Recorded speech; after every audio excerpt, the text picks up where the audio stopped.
ఈ ఏకస్థితి పద్ధతిలో మొట్టమొదటిగా ఈ డయాగనల్స్ అన్ని ఇలా మనకి ఏదైతే ఇంటర్సెక్షన్ ఉంటుందో ఈ ఇంటర్సెక్షన్లో పొరపాటున కూడా మనం ఇంటి డిజైన్ చేసిన తర్వాత కాలమ్స్ అనేటువంటివి రాకూడదు.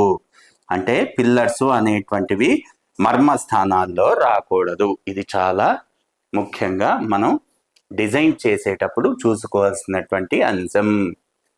చాలామంది చూస్తూనే ఉంటాం, ఆర్కిటెక్ట్ దగ్గరికి వెళ్తారు, రిక్వైర్మెంట్ చెప్తారు, వాళ్ళు హాయిగా ఒక ప్లాన్ ఇస్తారు, స్పేస్ ఫ్లెక్సిబిలిటీని బట్టి ఇవన్నీ కూడా చెక్ చేయరు. అంటే మర్మస్థానాలు, అదేవిధంగా ఏది నాభి, ఏది ఎక్కడి నుండి ఎట్లా స్టార్ట్ చేయాలి, ఎంతవరకు తీసుకోవాలి, అవన్నీ కూడా కొంతమందికి తెలియదు. కాబట్టి దానివల్ల కొంత తప్పిదం అనేటువంటిది జరుగుతుంది.